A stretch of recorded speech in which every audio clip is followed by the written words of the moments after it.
University's Buffalo CoLab. And through the Buffalo Commons, we host workshops, we coordinate community-based research with local faculty and community partners, and we also have a digital library of Buffalo and Western New York focus research on our website at ppgbuffalo.org. So we hope you will explore that there as well. And we're delighted today, of course, to be co-hosting this workshop with Black Love Resists in the Rust, and we will hear from them very soon too. We're recording today's workshop so that ourselves at PPG and Blur can make it available to more community members after the fact. So please keep that in mind. If you're keeping your camera on, we love to see your faces, and you may also appear on a recording if you are speaking.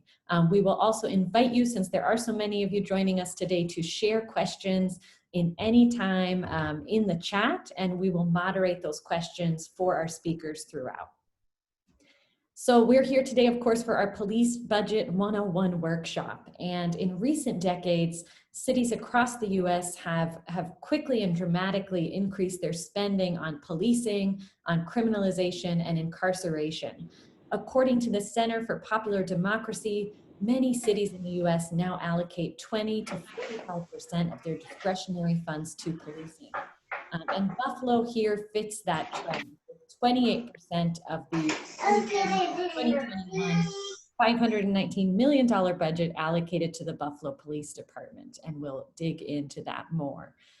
So during this workshop, our speakers are going to break down the Buffalo Police Department budget, address how it has changed over the last decade, and whether this increased funding correlates in any way to increased performance or to safety outcomes for local residents. As many advocates are now pointing out, defunding the police also means refunding social services.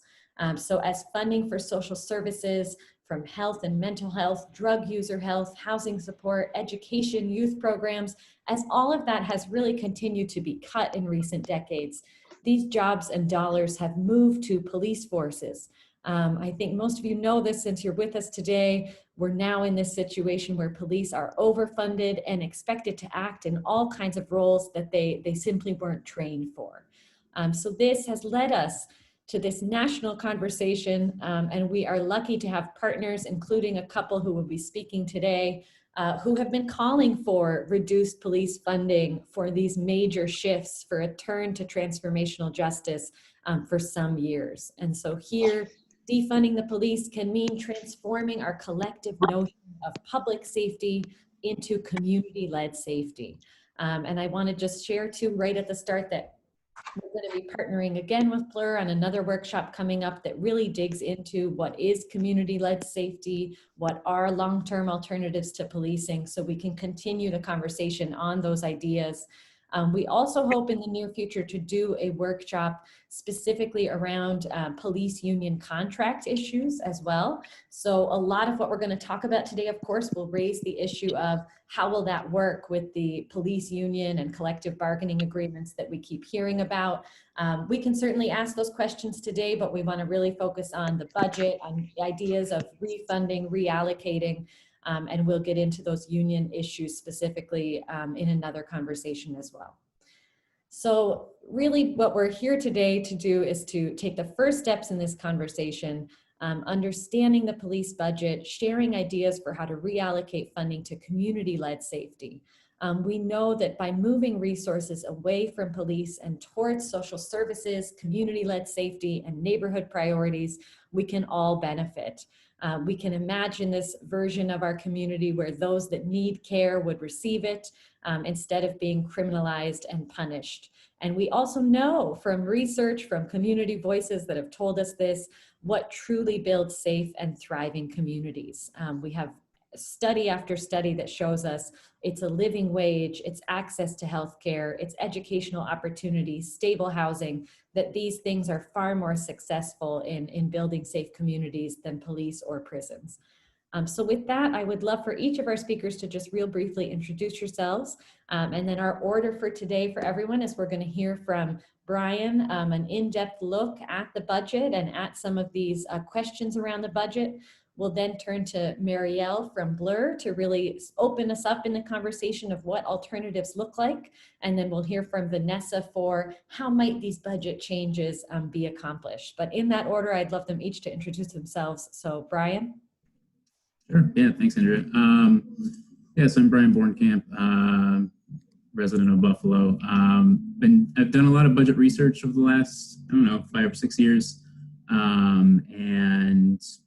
Here to talk to you about the police budget today. Mostly got interested in the police budget, particularly because I had been doing other research into the budget as a whole and recognized that the single largest expense was policing, but then was also really interested in this narrative that seems to exist that policing somehow relates to safety. And so wanted to look at the numbers in the budget to see if the data actually supported that claim. And I don't think it does. But so that's my brief history of how I got into budgets and police budgets in particular. Thank you so much. Marielle? Hi, everyone. My name is Marielle. I use they, them pronouns. I am the community organizer for Black Love Resisting Arrest. We are a community organization that is membership-based and comprised of Black, Indigenous, and people of color. Our mission is to dismantle this patriarchy, white supremacist society that we live in and rebuild whole, holistic, healing, free, liberated communities for ourselves. And our founder, or one of our co-founders, Natasha Soto, worked very heavily on Divest Invest campaigns in the past 5 years and has been a part of the work to get a 1% reduction at one point from the police budget and moved in participatory budgeting. So I'm very excited today to get into what reducing the police budget can look like and feeling ourselves imagining alternative futures of safety. Thank you so much. And Vanessa. Okay. Hi, I'm Vanessa Gluchevsky, and I am a lot of things, but I used to be the acting comptroller for the city of Buffalo. And so I have some experience, I had some experience delving into the budget while I was in that role. I'm also have been involved with a lot of just community efforts. I've done a fair amount of pro bono work with Prisoners Legal Services and so done some asylum work. I work with Justice for Migrant Families, so I'm involved with the community, but also very into accounting and budgeting and all those fun things. So thanks for having me. Thank you. It's so exciting to have an accountant in the mix during these times of budget confusion. We would love to also just invite all of you joining us to introduce yourself in the chat.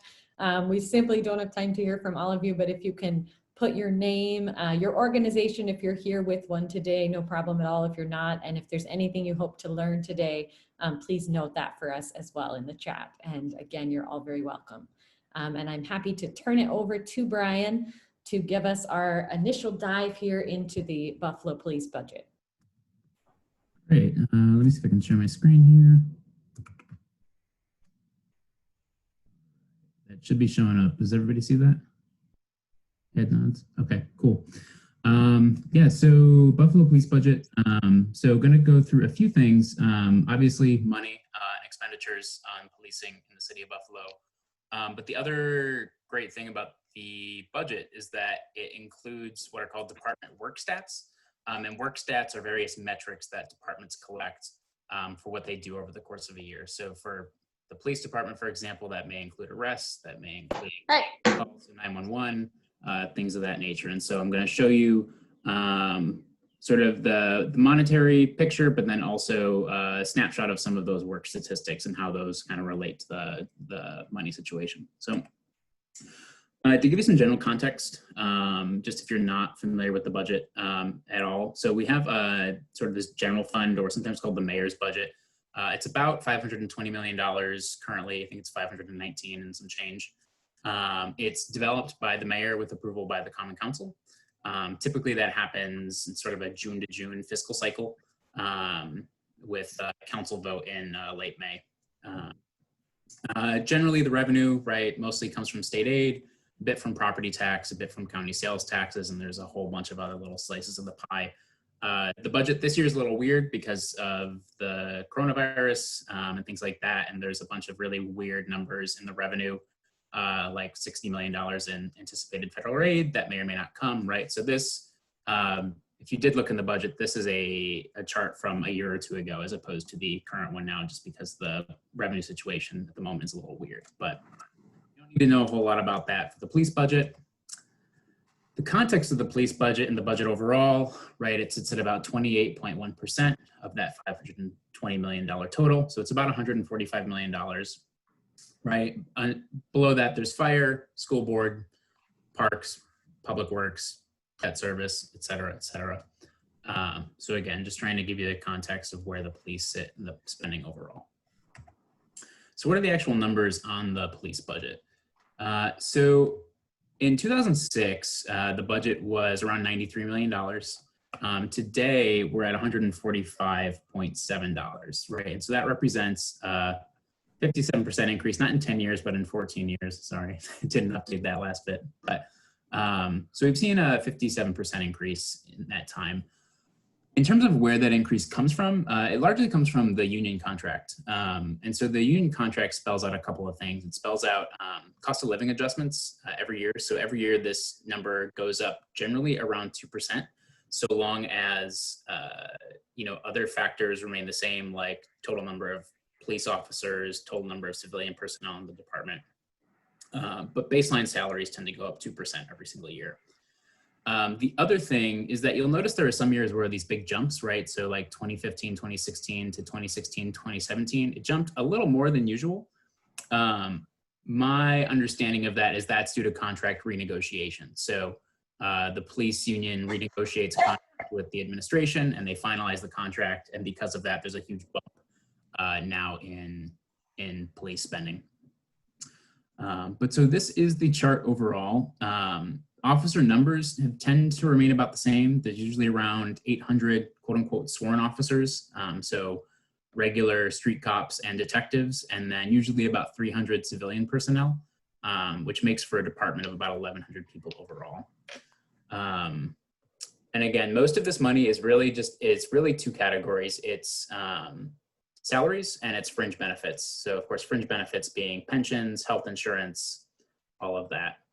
And that's really what makes up the bulk of this. There's a little bit in there for like building maintenance and things like that. But really, I would say 98% of this $146 million total is salary and fringe benefits. You may notice, right, this last year we did have a small reduction in the police budget. So last year it was 146.4 million. This year it's 145.7. Effectively what happened is there was a slight attrition rate where a certain number of officers were expected to retire, and they reduced the number of new officers that they hired to replace them this year. In what's interesting about this, and again, I don't need to go too heavy into it, but on paper and salaries, they cut about $5 million worth of expenses, but we didn't drop $5 million. We only dropped about $1 million. So presumably what happened was they cut $5 million worth of salaries, but the corresponding fringe benefits increased about $4 million. So we only got a $1 million drop. So those are the numbers. Again, so where does it go? More specifically, right, we've got quote unquote public safety police, police civilians, police fleet maintenance, police building maintenance. As you might expect, if the overall budget's been growing, right, then each of these individual categories grows proportionally to that rate. In terms of salaries, this is a little messy, but again, this is pulled from the budget. And so if you do want to look more in depth at some of the salaries, that's where that information comes from. But so we have, the one thing I don't have on here is brand new hires, but officers at sort of step 5, which is the lowest step, or no, sorry, I think step 2 is the lowest step, yeah. Make about $69,000 a year, right? Inspectors make $103,000, police chief $107,000. granted, these are budgeted projections. These are not actual cost totals, right? So if you wanted to see what did Commissioner Lockwood make last year, right? There may be some other sort of weird overtime in there. There may be some other sort of, you know, extra duties that he's taking on. Who knows, that may per contract correspond to some other increase in spending. If you do want to look at the specific cost of particular personnels in government, in New York State, there's a great website that I like, which is seethroughnewyork.net. And you can pull every single salary for every single person employed through a government in New York State. Right. And then, of course, the other big thing is this doesn't include overtime, right? And in some years, overtime can be half or more of an officer's salary. And also these are averages, right? So if you've been on the force for 20 years, right, you may have a higher salary than someone who's just been on the force current year, right? So these are the numbers that I was able to pull from the budget itself. But again, if you want to get like real specific, I would want to go look at the actual check disbursements, which you should be able to get through something like seethroughnewyork.net or possibly through the comptroller's office, because they're going to track the actual checks that get cut as opposed to the average spending. So. All right, so this is one of my favorites. So this is work stats for patrol services. So in the budget, they have this section called work statistics or work stats. And so this particular one is 911 calls. And so what this chart is going to show us is it's showing us the 911 calls per capita. So how many calls go into 911 every year divided by the number of people in the city of Buffalo. And of course, these are 911 calls specifically for police services. So somebody called and says, hey, there's some kids banging trash cans on, they're loud and I don't like them, send the cops out, right? That counts for this. If somebody says, hey, you know, there's a fire, right, that's not a call for police services, right? So these are only things that police are getting called for through 911. And so this green line up here represents the average per capita. And then,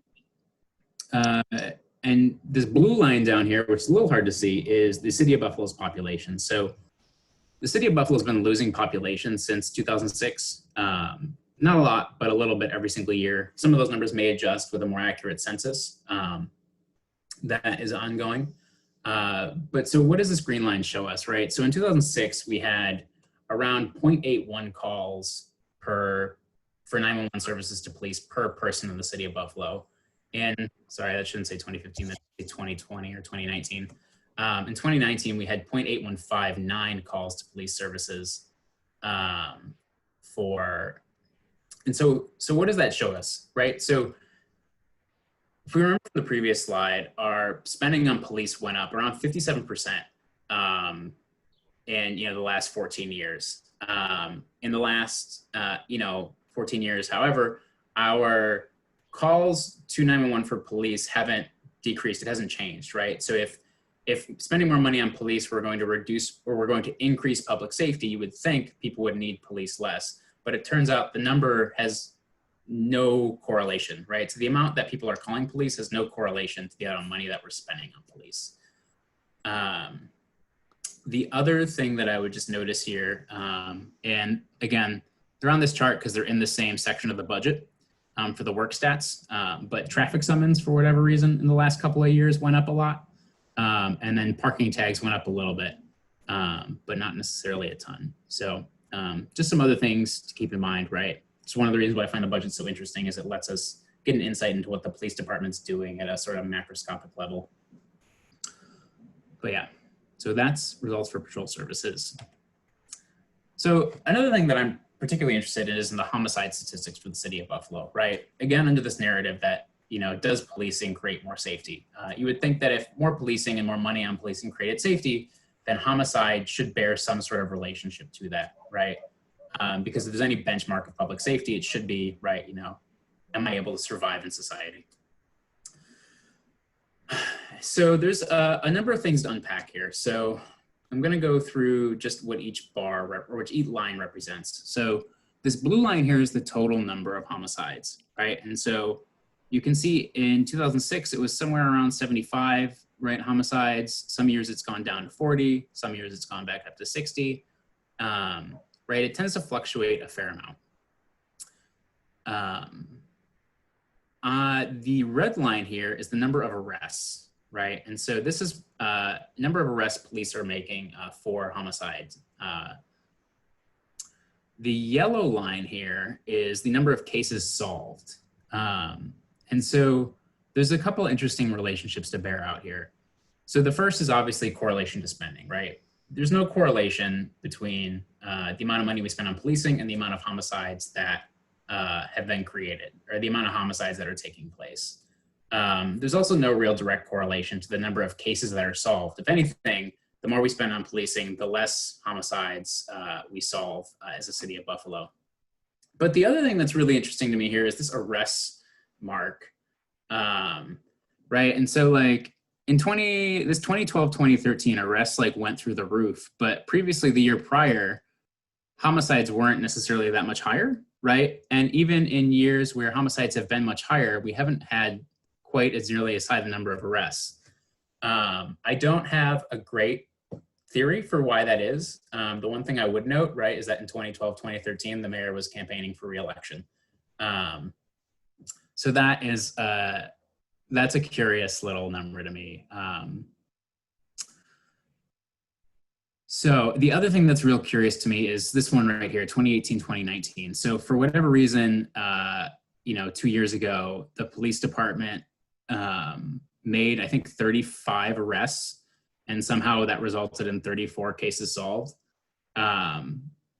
which, again, you might just say, hey, they did a really good job that year and they figured out, who killed who. But I don't know, it's just suspicious to me that those lined up so closely, whereas they didn't line up nearly as well any other year. So I'm just real curious to know what's going on there. But again, so the general trend, right, is arrests fluctuate wildly. Cases solved are generally on the decline. We'll show more on that in the next slide. And the number of homicides, bears no relationship to the amount of money we spend on policing. So this is cases solved, right? So again, this is just somewhat of a follow-up from the last slide, but the city of Buffalo has about a 30% homicide clearance rate. So for every 10 homicides that are committed, about 3 are quote unquote solved. And so as time goes on, obviously the number of unsolved homicides continuously increases, and we have a continuous gap between the number of homicides that are committed and the number of cases that are solved. So that's that. And Brian, there is one question. Okay, yeah. Are cases solved only from that year, or could it include cases from previous years? Yeah, so I would anticipate that could include previous years, but without having an inside eye into the police department and how they come up with these numbers, it's difficult to know for sure what they're exactly reporting. So my educated guess would be it could include previous years, but again, that's just an educated guess.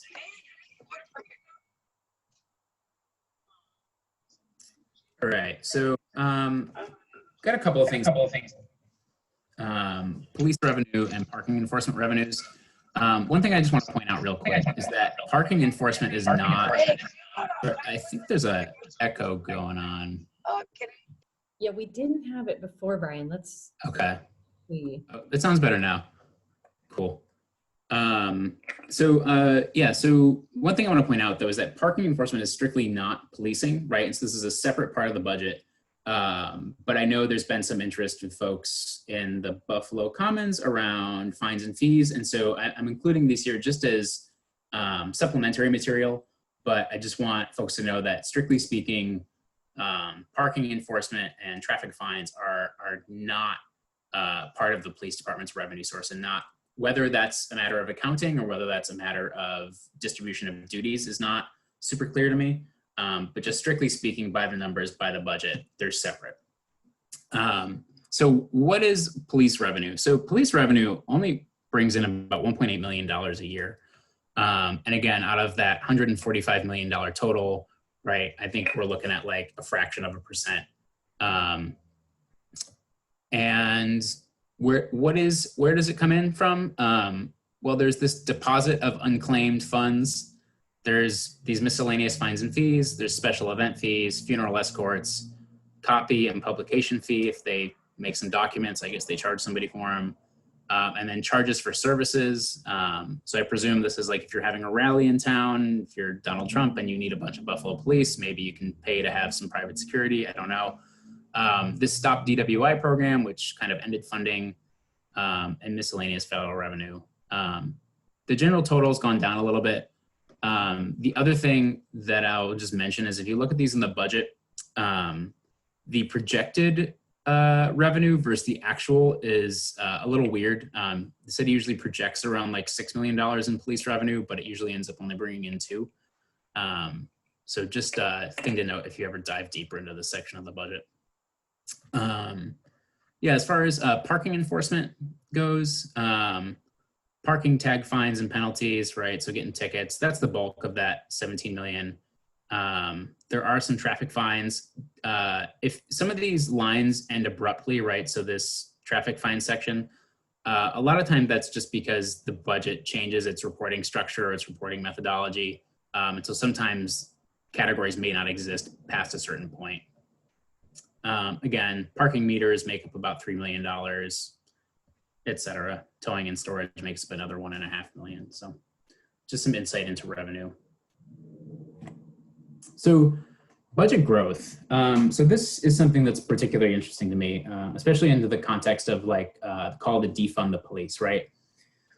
So these charts are charting percent change. And so percent change since 2006. And so not the raw number of the budget, but how much they've changed over time. And this is helpful for letting us explore the growth of both the budget as a whole compared to the growth of the police department budget, right? And so what we generally see is that the police department budget grows a lot faster than the general budget.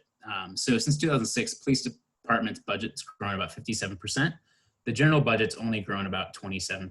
So not quite a 2-to-1 growth rate, but pretty close. And so these are just two of the same charts showing you percent change. So the one thing that, you know, focusing on this one is a little bit clearer to make out. But so what does this mean, right? So if the police budget's growing faster than the general budget at a rate of almost 2-to-1, and the police budget is the single largest expense category. So that means if we have about $100 million come into the budget, 50 million of that goes to policing. Now policing only makes up about 30% of the budget. So that means we're spending half of our budget on a third of our budget. And so what we're effectively doing over time is we're defunding other departments in City Hall, right? So we've actually been actively defunding other departments in City Hall at the expense of an ever increasing police department budget. And so again, right, so when this idea of like defund the police comes up as a radical concept, like it's really not that radical if you were to consider any other single department in City Hall, which we've been defunding for the better part of 15 years.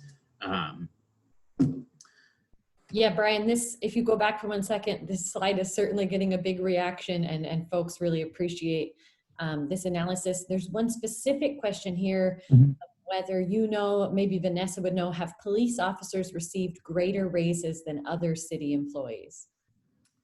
Yeah, I'm not sure. In order to know that, the best place to look would probably be to look at the union contracts and see what each department specifies. You could possibly do a real detailed analysis, but it'd be pretty, but it'd be a little tricky. I don't know off the top of my head. Yeah, we can look into that too. Yeah, it does depend on the union contract, and different employees are governed by different unions, and then they will get at least steps for every year that they're employed, which means a basic raise in like their base salary, in other words, and then usually like a 2% increase, like Brian said at the beginning. And obviously that, like Brian said, when the contract is renegotiated, then those numbers can change more than 2% at that point. And then one more question on this. Are there departments you know of offhand that have ceased to exist as a result of this defunding of other departments? And, you know, I think I'll let you think about that, Brian, and Vanessa too, if you have an idea. This year is going to be a particularly interesting year to look at that because of the COVID deficits. And for example, this summer, you know, there were big cuts. They just didn't have the money, they said, to maintain the full Mayor's Summer Youth Employment Program. And that had been a program that we had always really promoted. I mean, you know, it's called the Mayor's Summer Youth Program, so he obviously champions it as well, but as one that is really positive for young people and their families. And we've heard from partners that, you know, a lot of families actually rely on that income from the teens in that program. And unfortunately, they really had to make big cuts to that and scale it back because of the deficit. So I think, again, you know, it'll be interesting to see at the end of the year, what have they cut rather than cutting the police budget so far in a deficit moment. But any other thoughts on that? It's a great question. I don't know, you know, off the top of my head, who necessarily may have, you know, lost their job, or departments that may have been particularly downsized. The one thing I would mention, right, is there's about $70 million, I think, that goes to the school board every year from the city of Buffalo.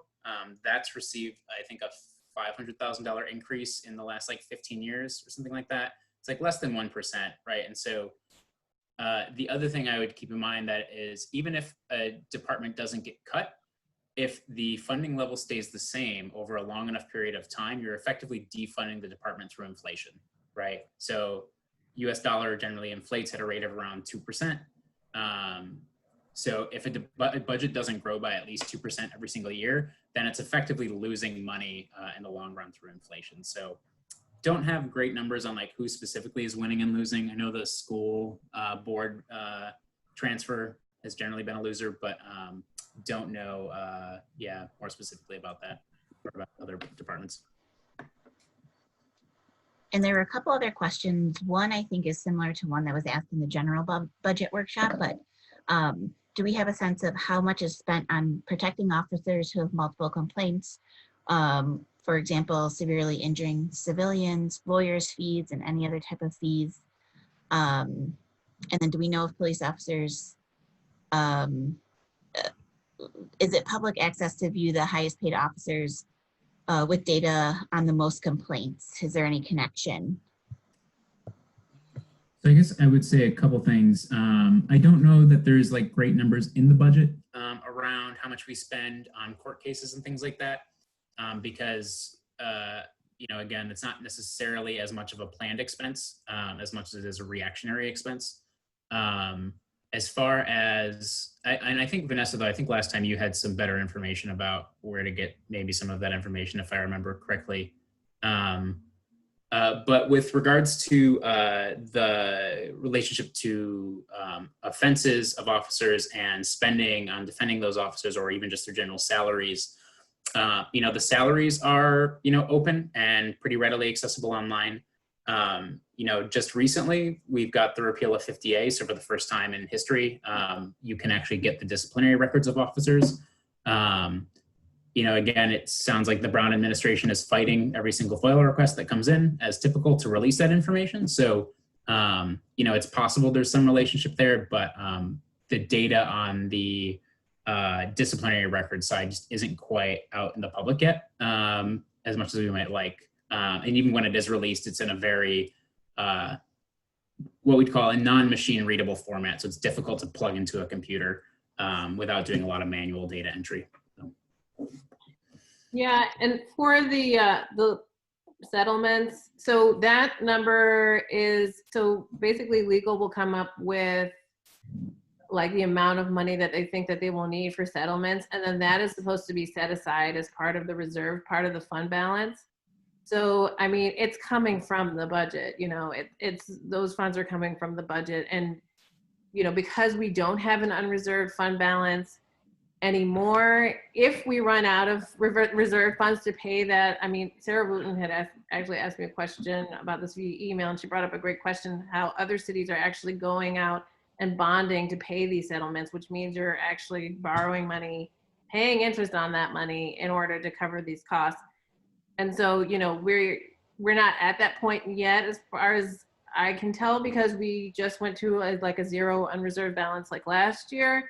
But if we do get to the point where we're unable to pay those funds, then we could possibly end up in that. And I know that they did budget for interest for revenue anticipation notes in this year's budget for, I believe, about $100,000. So yeah, that's definitely an issue. And just to clarify, Vanessa, that's kind of a central legal and settlement pot in the budget. That's not specific to the police budget. Is that right? It's not specific to the police budget, but I think that's what's driving most of the costs there. Okay, yeah, because I just know some of us and partners had done, you know, the line by line of the police budget, and you really can't find anything in there on misconduct complaints or the fees or the settlements around it. So it's kind of an additional amount to what we see in the police budget. Yeah, well, and I'm glad that you brought that up, because I guess I forgot to say the one thing that I found that was curious in the budget was they do have this line. They have a line for legal fees, which I believe was like in the tens of thousands, maybe like 40,000 or so. But then they have this other line that's other contract services that was about $1.4 million. I have no idea what's in that. And so, you know, that may be for outside counsel, you know what I mean, in defending those suits. Brian, I know you have your closing points to make still, and we want you to do that. I would love to ask one question based on Vanessa's comment there, which our partner Rob from Public Accountability Initiative put in the chat in what he hoped to learn from this session, which is there a more detailed accounting of how BPD budgets and spends money than what is included with the citywide budget that we can all access? And I think, Vanessa, to what you just said there of, you know, we see these line items in there. We've even been looking at, you know, the amounts that are in there for miscellaneous supplies or these categories that look like big umbrella categories, and we just don't know how that would be spent. So I'm wondering if either of you know, are there internal documents that folks can request? How could we get the breakdown of what some of those bigger but somewhat unclear line items actually include? Yeah, I mean, you could spend the next like year and a half sending in FOIL requests and trying to figure out the structure and reporting. Right, ideally, the comptroller, that should be like a function of the comptroller's office, right, to audit the spending. And if you really want like a super detailed breakdown of where money has gone, again, I don't know that and so there is, under Mark Schroeder, there was a website created called Open Book Buffalo, which is, you know, a good first step in terms of open data on the comptroller side. And so you could look at that to try and get some better details. But again, a lot of that is really just, you know, where the checks are going. And so it can be, even still, that's not necessarily, that may not give you the level of granularity that you're looking for. I don't know, that's just my 2 cents. So you could try to look at some things through the comptroller's website. You could try to do some creative foils, but you know, again, I wouldn't say there's any like real easy remedy to move either of those forward. Great, thank you. Cool. All right, I'll press onward. Okay, so next chart. So, oops, here we go. Your contribution. So what are you spending on police as a resident of Buffalo, right? So if we have around 250,000 people in the city of Buffalo, and we spend about $145, $146 million on policing, what does that relate to per capita, per person? So it turns out that in 2002, the city of Buffalo spent about $338 per person on policing.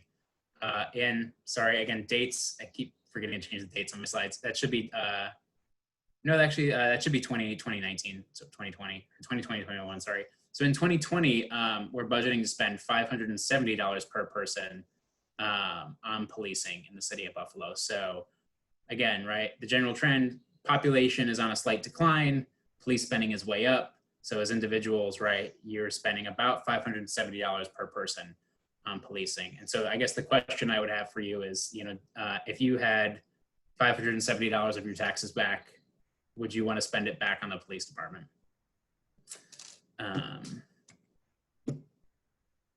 Yeah. There's a couple, Andrea kind of highlighted on some things in the beginning around what actually creates safety. So just some things to chew on. some of my personal leanings in terms of criminological theories, in terms of what actually creates public safety. So lead exposure has actually been shown to be globally a pretty significant indicator of violent crime, mostly due to its neurotoxic effects. And ever since the introduction of leaded gasoline, violent crime spiked super high. Ever since gasoline got removed, or lead got removed from gasoline, violent crime started decreasing. The other thing that I would also just mention, right, is like poverty and social inequity is also a huge driver of crime. The lead stuff you can Google pretty easily. That's been reported by everywhere from the BBC to Forbes magazine. Poverty, on the poverty side, there's some good academic literature out there. There's also a book based out of Chicago called, I think it's called like Chicago and the like enduring neighborhood effect or something like that. If you want to look into some of that. So just add that as some things to chew on, right? And just hearkening back to what initially drove my interest in this is our public narratives around what actually creates safety. And I think that's it. Yeah. So that's the gist of it. And just so that's the budget. That's the police budget. And yeah, that's my talk. So. Well, thank you so much, Brian. It's so helpful to have that, and that you had done this several years back. It's really helpful to us all in this moment that you were able to update it and share it when we have so many folks with questions now. And I would love to turn it over to Marielle to offer their thoughts on, what Blur has been focused on for some time, what defunding can look like. I know we've been in conversations about what are specific line items or approaches that we could use to reallocate funding. So take it away, Marielle. All right. Hello, everyone. Thank you, Brian, so much for setting the stage so nicely with this narrative of what the budget really looks like. Your telling of your way of telling the story, as well as Natasha's way of telling the story, has helped me realize how deeply flawed on a systemic level that this system is. And what the real implications and effects it has. So when we're talking about defund, this comes from a long line of divest, invest campaigns that have existed over the years. What we're seeing now nationally is Black-led organizations, Black base building organizations are doing these large defunding projects and implementing other alternatives, as well as showing new models of how we can reimagine safety, right? So I'm just gonna share some examples. I might look around because I have notes everywhere. I'm a notes girl. So back in Chicago, right now, the Black Abolitionist Network, they're calling for a reduction of the police budget by 25%. They're also engaging in more trainings with larger bases of people and equipping their bases with more education on what it looks like to be safe.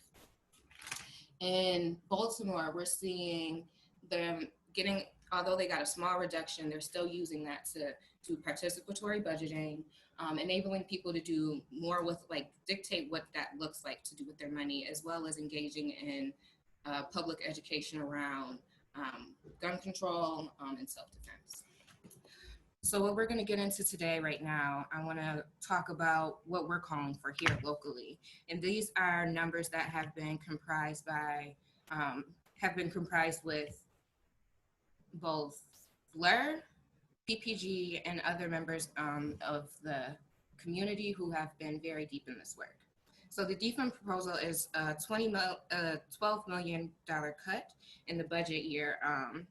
And this $12 million will come from overtime, $8 million allocated, and court time, $3.25 million allocated. Now, if you ever wonder why when you're stopped by police, they call for backup, and there's 4 cops that show up. Each of those cops now get to go get a ticket, and they get to appear in court. That court is overtime. They get paid 4 hours every time they get 4 hours of court time every time they do a little traffic stop like that. So keep that in mind of where this money is going and how this money is being spent. We're also calling for a hiring freeze so that the city could save and reallocate about $4.6 million. We're also calling for the reduction of the other contractual service line. Like, what is that? What is that? Depending on what that's included, it could just go. There's also some cell block attendant positions that should be looked at that we're going to review and also think about allocating, as well as 300,000 that has been allocated for equipment, which we have seen in the recent years just has been leading to the militarization of the BPD and surrounding departments. So that's a lot of money that I just said. Like, what do we do now with all this money? Social services? No social services. Okay. Although social services, works for its purpose, it also is deeply flawed on a systemic level and has a lot of biases and issues. That it is not a healed system, and it isn't something that we could just plop this money into. So that is not an alternative that we support. So this is what I'm going to paint you some pictures of what this could look like, all right? In some different avenues. We're going to talk about some traffic and streets, food, community development, and public safety. So these are all addressing like the economic needs, the needs of our community. How are we like feeding ourselves? How are we moving about? How are we having jobs and like putting back into the community? I think yesterday was a very beautiful action, like how Blackout Tuesday, where Black businesses were promoted so highly, and just to see just that outpouring of back into the community and people realizing, oh, I didn't realize there was a Black business for that. Like, there's a Black business for everything. Everything is out there. So it was very beautiful to see that. And it's like, how are we enforcing that more here locally? As far as like with traffic and streets, the police, they don't stop crime. They don't prevent crime. They rarely solve it, as Brian has showed, and yet they still get money. So why are we paying them for something that they can't do properly? Let's invest in what the community says. People want street lights. They want more stop signs. They want road bumps. And these are things that can can slow down, have that kind of harm reduction approach we can see changes ripple over the years versus we just see the over-policing of our Black and brown people. As far as food, community gardens. On the west side, there are so many community gardens. It's beautiful to see the many projects that have popped off, like the Massachusetts Avenue project, how the push, community gardens have grown. All of these things, they should be implemented more, and we can fund that to happen in more of these empty lots that we have across the city, especially on the east side. More cooperatives and food cooperatives that are actually food cooperatives that function like the ones that we are seeing that are also being run on the east side of Buffalo. We need more of those. We need some more of those initiatives that are given by the city so that more Black farmers can come out. We need like healthy food trucks. There's food trucks is a huge rage. Everybody loves Food Truck Tuesday. What if we actually had food trucks, on the go in our neighborhoods, feeding our families who don't have cars? Because there is a lot of people on the east side who do not have cars. A lot of people on the west side who do not have cars.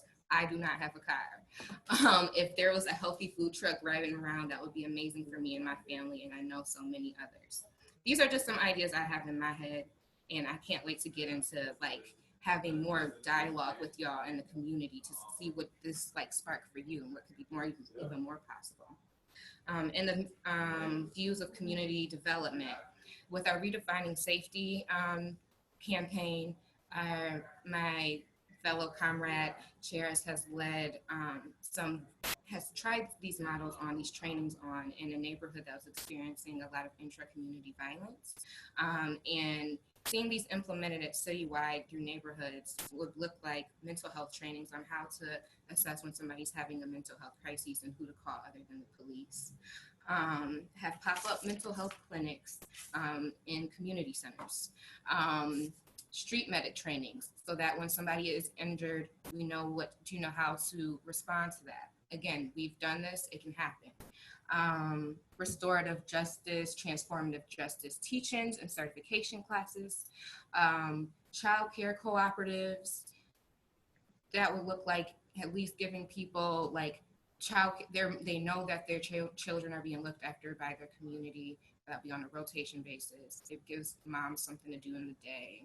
It gives dads something to do the day. It gives people who are in the community who have a care and passion for kids to do something during the day. And also the children are being cared for. And we know, and we trust our people because they're our neighbors. But this also, over time, public safety, have more restorative justice hubs throughout the city in each neighborhood. Neighborhood safety councils that would meet regularly to build trust between neighbors, identify the ways in which they keep themselves without the police, and learn about other tools. So the goal around a neighborhood council would be for people to feel empowered enough to prevent violence before it even starts, and to intervene when violence starts, know how to de-escalate that, and to build stronger relationships within the communities. And even as I'm saying this, when I was writing this, I was thinking of the experience of being down in Liberation Square and being with the Western New York Liberation Collective and Blur when we were down there at that deoccupation, and seeing how these things can happen in real time, and how on a real communal level that this is wanted and needed. And this directly reflects how people will invest and keep themselves safe. And all the support that we received, these are things that I believe that we want to do, and I'm dedicated and committed to really establishing the organic cultural ways that we in Buffalo can keep ourselves safe. And I'm also using the model that was created by the Audre Lorde Project. They had a safe neighborhood campaign. We too can roll out a proposal that's implementing the changes that can cover over the next 4 years. And without, because it's this isn't going to come overnight, guys. This is going to take some time. And the budget reduction, this police budget, is something that is going to continuously go down. How other areas, like Brian said, have been defunded over the past 10, 15 years, we can do the same to the police budget. And the Safe Neighbors campaign model looked like year one, build and developing our training tools, aforementioned the trainings I said, defining transformative justice on a community level, recruiting folks to join safe neighborhood networks. Year two, we imagine and we remember together. So we imagine the new ways in which we can keep ourselves safe, the futures that we want to live into, the ones that we want to hand off to the generations behind us. We also reflect on the ways in which are indigenous to us keeping ourselves safe. There were people who lived here before the colonizers came, and there were ways of working and living in harmony with this land that are not in place right now. And us going back and remembering that and getting in touch with that and healing with that is how we're also going to learn how to keep ourselves safe, right? Year three, love and protect. So now we're actually into the phase where we're practicing this, right? Safe spaces and safe neighborhood network mobilized to practice these transformative de-escalations, rapid response to violence, survivor support, things of this nature. Year four, we sustain and scale, develop a guide to neighborhood interventions, and then implement it more vastly. So these are just ideas. These are just tidbits. And I'm so excited for the next workshop when we can dive even deeper into what that looks like, and getting in more dialogue of how we can create that and implement that here, and where we want to experiment with that, and how we are committed to it. So thank you again, PPG, for this. And yeah.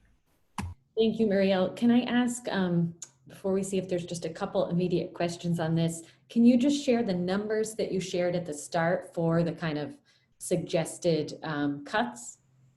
Oh, sure. You want me to say them again? Yeah, I would love you to say them again. Okay, great. So this is it. A 12 million cut in the budget year of the city, and 8 million of that would be allocated from overtime. Court time, 3.5 million, plus cutting the perfect attendance stipend, which is 750,000. And then there's some additional numbers, some additional line items we were looking at. So this isn't included in the 12 million, but here's the other numbers I was saying. We talked about advocating for a hiring freeze so that the city could save and reallocate $4.6 million. We also talked about the line other contractual services. It's not clear what that's being used for, so just reducing that whole line, which is 1.4 million. The cell block attendant positions, which needs to be reviewed to see how much of that line item can be reduced. And also allocate the 300,000 from the equipment line. Great, thank you so much. Yeah, and I just think it's great to be putting those real numbers and real possibilities on the table. What Mario mentioned is sometimes called an attrition approach, that where you don't have the police academy for a few years. And Mario gave the numbers that would be saved. I just want to share too, I think based on Brian's slide, if it was 50, if we were saying, you know, we're going to let attrition, we're going to let retiring and people stepping out help to reduce the budget and reduce the number of active officers by cutting the 50 new hires each year, that would be a reduction of, I think, about 9%, just under 9% of officers each year. So again, over a few years, that can really add up in terms of reducing police presence as well. And Vanessa, we'd love to hear from you now. And friends, this is our last planned remarks or input, and then we're going to have plenty of time to discuss and hear your questions as well. And also just a final reminder too, we are going to send out the recording, send you materials and links and everything that folks are mentioning. But Vanessa's going to talk with us a little bit too from her experience, as we said, as the accountant lawyer with us who has worked in the comptroller's office, about how might changes take place, what would that process look like, the mechanics of changing budgets here. All right, great, thanks. Well, I'm not going to talk for long because I know that we do want to get to questions. So I think I'm going to, try and stick to 10 minutes here. But I just wanted to address a couple of things. First, I just kind of wanted to go back to that other question really quickly about how we could find out like what is in the police budget in more detail. I do agree with Brian. A lot of this information is going to be in the comptroller's office because that is where all the contracts go. That's where the checks are cut. And Brian, you had mentioned, an Article 78 process last time, had you didn't really have time to do it. And that was really the only way to get more information about the process on the budget, getting more information on the budget process at the time. And I really think that that's something that could be explored more, but I'll wait to talk about that in a minute. But I just wanted to call out a couple of things here. Even in preparing for this, I had found a couple of things that are falling in line with exactly what was talked about today.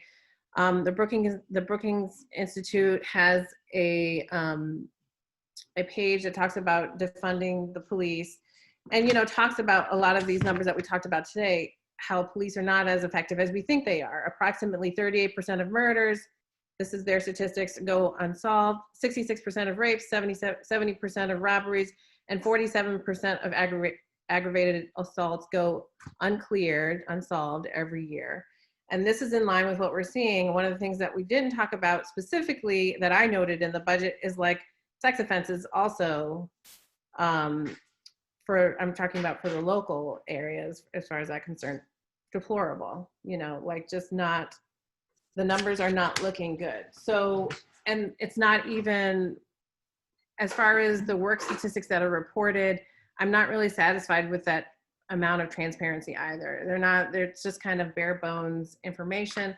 You're not really able to get a lot of information from what they're reporting. But from what we can see, the picture isn't looking good. I mean, and if we want to kind of go down that road a little bit further, again, this is something that the Brookings Institute brought up that I thought was a really good point to bring up here. In the Floyd et al. Versus City of New York, which was the stop and frisk case that happened a few years ago, might be even more than that now. It revealed that evidence that was submitted to the court revealed that 90% of the stops that were produced, that had been conducted, produced no findings of crime whatsoever. So these people, 90% of people who were stopped for absolutely no reason. And that's how they were spending a lot of their time. That's what we were paying. That's what the people of the city of New York were paying their police to do. So, which is namely harass Black and brown people. So, so with that said, that's the rationale for reallocating what we're allocating to the police.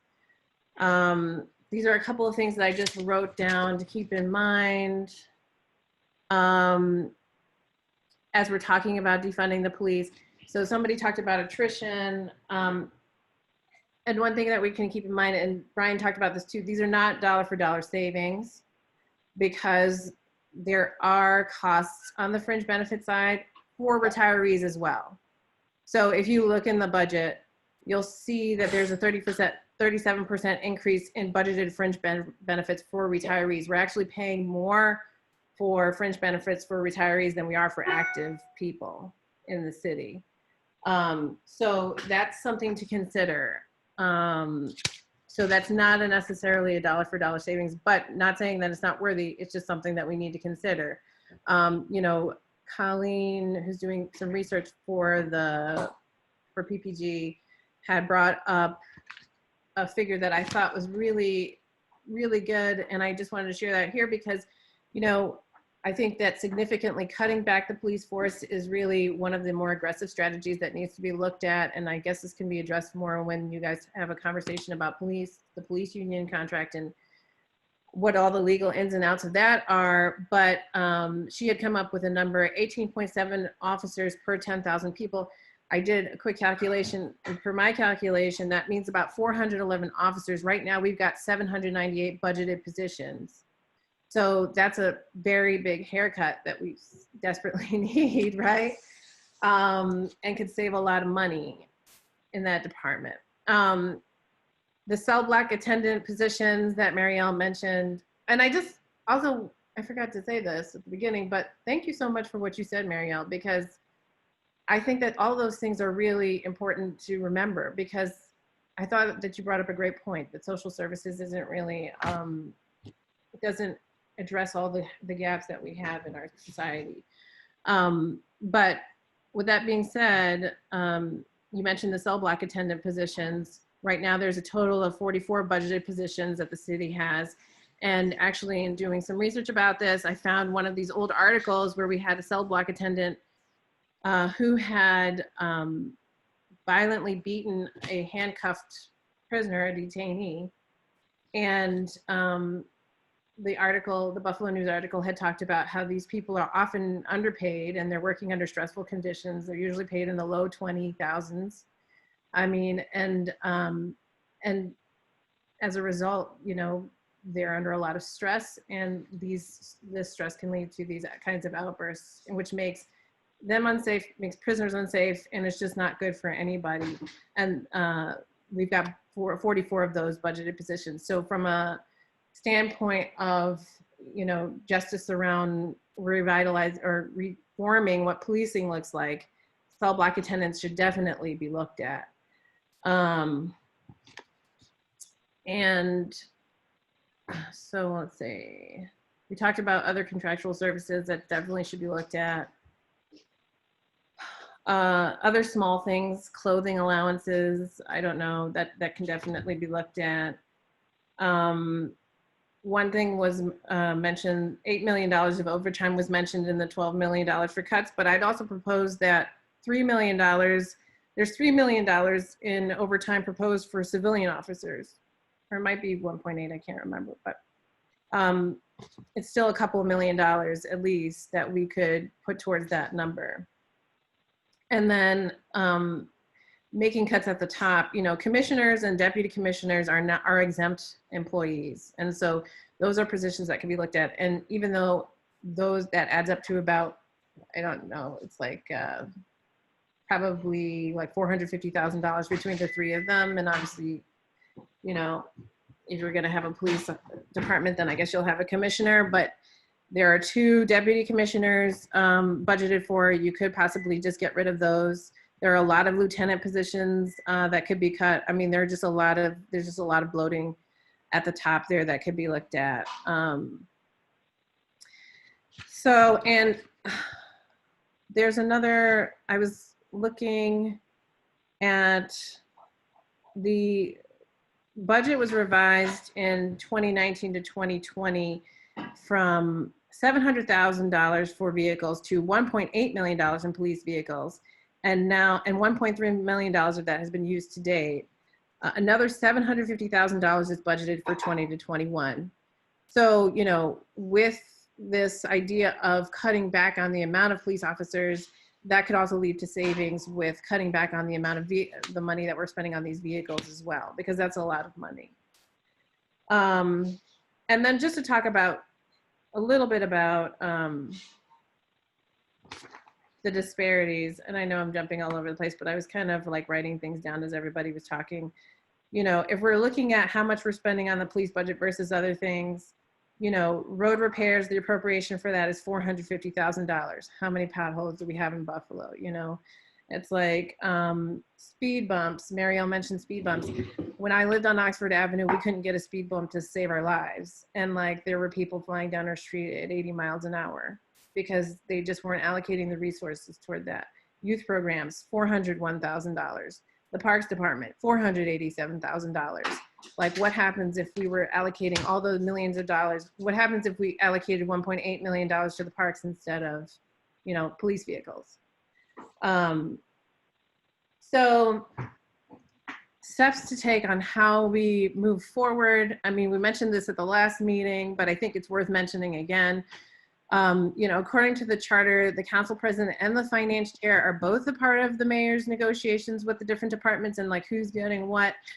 And I think that it's important for key stakeholders to be having discussions with these people at the very beginning before the budget comes out in May, because by that time, all the dust is settled. And I think that realistically, you have a very low chance of like going in and like blowing out a meeting and then all of a sudden they're going to change the budget. I don't think that's going to happen. I think this needs to be happening way before that. Reviewing the capital budget. If, you know, we're talking about equipment, if any of that equipment is coming through the capital budget, you know, that process starts at the end of, I think it's due at it's a December 31st year end. So I know we were working on the budget during like February, the capital, the municipal bonds started like February, March. So around the end of the year, that's when we need to start paying attention to what's going on with the capital budget and seeing what's in that, because they do have to have hearings on that. So it's just like, you can be present, you can be there and knowing what's going on and what's in that capital budget. But I will tell you that, you know, I did some quick research on this and it looks like a lot of this militarized equipment comes actually from federal dollars through this 1033 program, it's called. And there are states though that have come up with bills to prevent police officers to prevent their police departments, their local police departments from utilizing those federal dollars for for further militarizing their police department. So no drones, no, you know, tank-like things. And to also make the process more transparent. And so there are model bills. Montana passed one. New York State, Alessandra Biaggi, she is a senator who has proposed a bill that actually goes to tear gas, but she's supposed to have one that deals with, hold on, I gotta plug in my computer, sorry.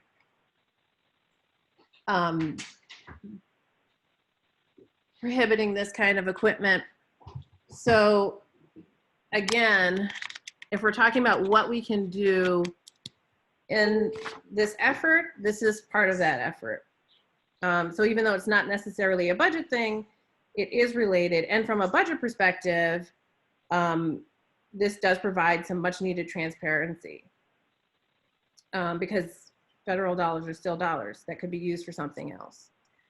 And then I would say that, I mean, we had talked about this a little bit over email and I don't have all the ins and outs on this, but you know, it's my understanding that the community police officers are actually the least paid officers. And something that could happen is working with the Common Council around this budget process to replace some of these bloated positions with these other positions that we're neglecting.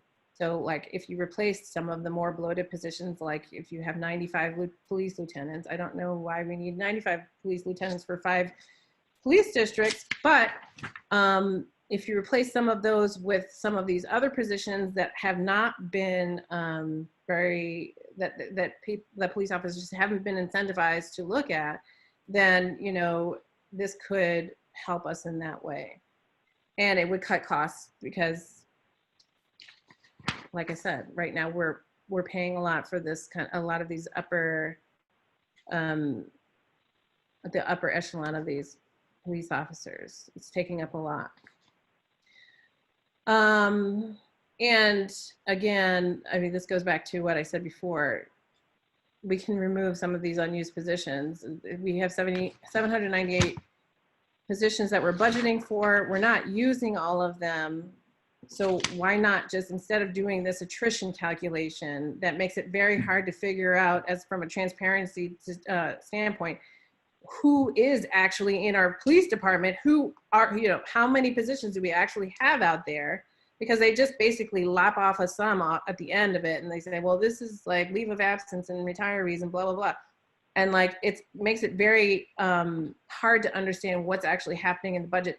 If we made it a policy to where, you know, departments had to actually budget for what's there, then I think that would help with transparency and like how we're actually using those dollars. And I, you know, I don't really like this attrition method anyway, because I feel like things just end up getting moved around, and then they end up just using, they end up just kind of moving funds within that department. And that's not necessarily just going to other places. So I think we need to open that whole thing up. And then, you know, lastly, this just goes back to the Article 78 thing again.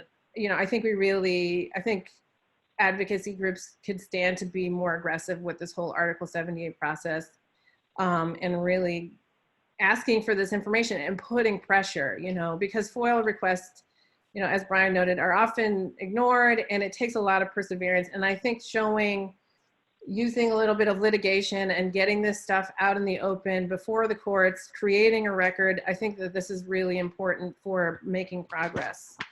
And, you know, that's really what I have to say. Well, thank you so much, Vanessa. We appreciate all that analysis being added too. There's been some discussion in the chat while you were speaking about those points around community police officers.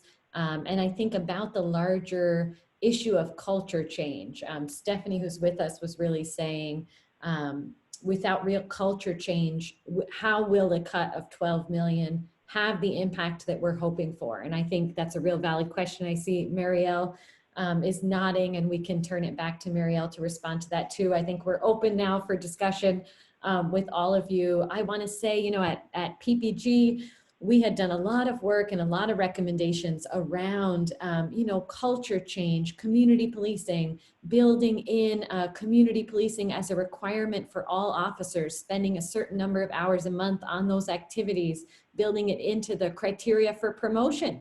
Because as folks are saying in the chat, what we see is that community police officers are last in line to get overtime. When they get a promotion, it moves them out of community policing, rather than saying you can actually go through the ranks as a community police officer.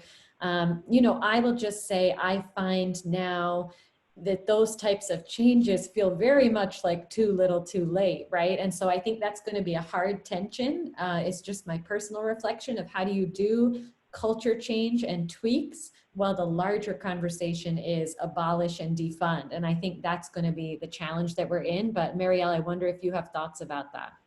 Yes, I do. You know, I do. Accountability, community determined accountability. So we're seeing that played out currently through the different police advisory boards that are around.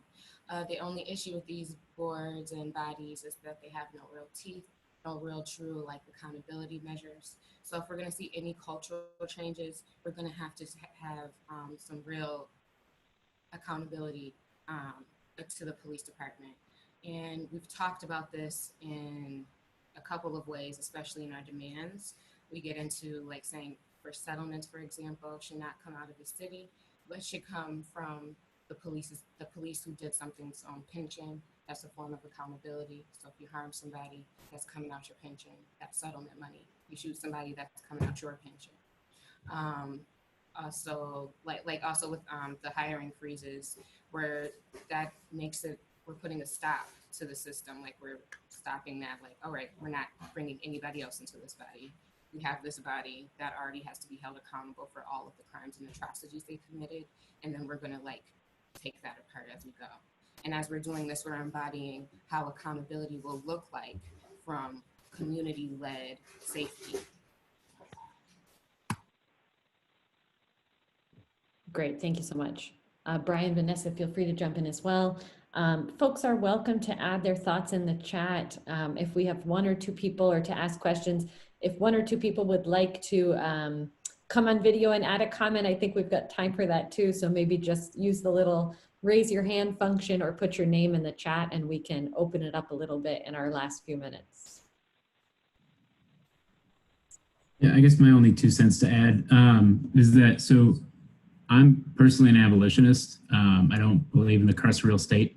And, you know, I got into the budget on policing because I was interested in the narrative that policing drives public safety, or that the nature of policing is public safety. But there's also a historical narrative around like what drives policing, and that namely policing drove out of 2 main factors, right? Slave catching and the slave trade, and union busting. And so, you know, I'm not particularly sympathetic to reform as much as I am to defund and dismantle, right? If only for the fact that, right, police aren't good at solving homicides. They're not good at stopping homicides. But what they are really good at is reinforcing divisions based on class and race. A protest rolls out and people want funding for their communities, or they want more civil rights, right? And like SWAT team rolls out to bust some heads, right? Activists gain a little too much traction and make a little too much noise, and someone gets picked up for a possession charge and tossed in jail, right? So I guess that's like my only 2 cents, right? Is that when it comes to, right, again, like why do we have police and why do we need police? You know, I'm not convinced based on the history or based on the numbers that it has anything to do with public safety as much as it has to do with reinforcing a dominant hegemony. But Yeah, I just want to say I totally agree. I do think though that we are dealing with, and you know, from my perspective, the Common Council tends to lean more conservative in this way. And I think if we're going to talk about, you know, since we're not in a revolutionary state where we can rebuild, you know, society the way we want it to, I think that then it becomes a problem of like, well, how do we negotiate within this system? And that's why I think, you know, that's why I suggested really getting more aggressive with, you know, that's why I don't think we should say, well, maybe we should just cut back the amount of police academy every year. I mean, I do think that's a valid strategy, but I do think we should aggressively be more aggressive and say, and be asking for more upfront. So that way we're, you know, if we do have to come back down to the middle, then maybe we're getting, instead of 50 officers, we're cutting every year, we're cutting 100 or we're cutting 150 or something like that. Because again, we are dealing with a system that leans conservatively. And again, if people want to raise their hand, as you're thinking of your questions, there's just a couple things I wanted to voice over really quick. People are asking about other potential workshops. Potentially the next one that Marielle had talked about around these alternatives and ways of serving the community, that's potentially going to be on July 22nd. We don't have a date yet for the potential police union one. And then I wanted to lift up our friends and colleagues at Little Sis are hosting a workshop on police and how it relates to capitalism. And we'll be putting a link to that in the chat as well, that they're doing in collaboration with a national network too. Yeah, and just to add, they actually held their first in this series yesterday on police brutality bonds. So I'll add the video for that too, because I know that's come up and folks are interested. Dejan Hall is with us, a member of the Buffalo Police Advisory Board, and I believe has raised his hand. Dejan, are you here to comment? Yes. Hello, everyone. My name is Dejan Hall, as you've already heard. First and foremost, I want to invite everyone to attend the Police Advisory Board's Town Hall taking place next week, Wednesday on the 15th at 7 p.m. You can find the link to register on the Buffalo Police Advisory Board Facebook page. Secondly, on the topic of accountability, the Police Advisory Board has put forward a proposal that's before Common Council to create a new oversight model with two parts. The first would have the ability to directly impose and reject changes to the Buffalo Police internal policy, which is important because we believe that the best form of community policing is when the community decides how it is policed. And so having a community-oriented board, a board filled completely by community members, decide what policies will be in place will be key. Two other things are important about that prong. One, all future commissioners will be appointed according to a list generated by that board. So the mayor would be limited to choosing from a list of names that comes directly from the community. And then thirdly, that board every year will be mandated to speak in front of the Common Council on the police budget, which would permanently keep the community's ideas around the police budget at the forefront. The second prong is an investigatory model, and that body would have its own attorney separate from the city's law department, its own investigatory staff to look into claims generated from the public, and then the ability to discipline officers where those misconduct claims are substantiated. Currently, internal affairs clears officers 94% of the time, which is ridiculous. And I think when we look at the record of, I believe it's Lieutenant DeLong, the gentleman involved in the incident at the 7-Eleven, where we see a laundry list of complaints and somehow a promotion to leadership. Those things need to be public, and the community needs to have a way in making sure that claims are addressed adequately, because most of his claims were not sustained by internal affairs. The model we're proposing would address those concerns. Great, thank you so much. No problem. Very good. Friends, we're down to just 2 minutes, so I want to see if there's a final question or comment from a participant, and then offer it up to Vanessa, Brian, and Marielle to add any last thought for us.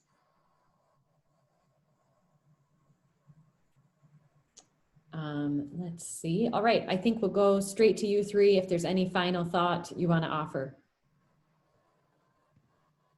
Well, I'll just really jump in and say, I again just want to, I just want to reiterate that I think all those ideas that Marielle had brought up about the ways that we can involve the community, they're really creative ways that I think could be involved in if we can, I don't know, open the lines of communication necessary through, you know, aggressive tactics and other things, a combination where we can start having those conversations, and maybe we can get to the point where we're defunding the police department and maybe creating new departments within the city that actually allow those things to happen. So, so yeah, I think that's great. Great, thank you. Brian, Marielle?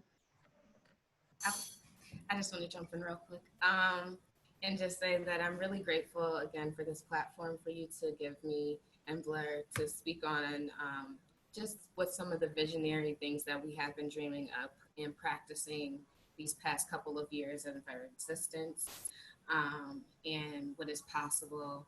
I live in the visionary, I love it. And I'm so grateful to have partners on this call that are more practical and realistic and live in a more like concrete realm like Vanessa and Brian, of like how we can actually move and do these things, and how the inputs that I was seeing in the comment sections and how excited I am to just continue these dialogues so that we can actually get to this point, and that the momentum that we have built, it does not have to be lost. We can sustain this and we can move this forward. So again, thank you, and I hope we can get there together. Thank you, Marielle. And I think I want to jump in there and say that you all have shown us that the visionary is possible. And to be honest, even at the start of this year, I would not have predicted a national conversation on defund and abolish. And you all have held that as a principle of your organization from day one. And I know that that's been a difficult thing to do in a city and region like Buffalo, Niagara, where there's been a lot of questioning of the legitimacy of those positions. So I want to give you a ton of credit for that, and just thank you for leading the way locally as Blur in bringing those principles to us as well. Brian, any last word? Just that I would add that, yeah, I think building off of Vanessa's point, the Common Council is fairly conservative. I would also personally extend that to the mayor as well. But ultimately, those are the two bodies of our local government that control the police budget. And so, yeah, and so I guess I would say the work doesn't end here. And I would really encourage you to talk to your friends, family, and neighbors about the issue of the budget and policing, and really stress accountability to people that are elected, because it's a long, hard fight from here on out, right? So I guess those would be my parting thoughts. Wonderful. Well, thank you so much to the three of you, and thanks to everyone here for sticking with us. And as all of our speakers and many of you friends in the chat have said, this is just the beginning, and we really want to commit to this being a process of really exploring step by step how this can happen for us locally. So thank you all so much, and we'll be sending out all these resources soon. All right, see you all soon.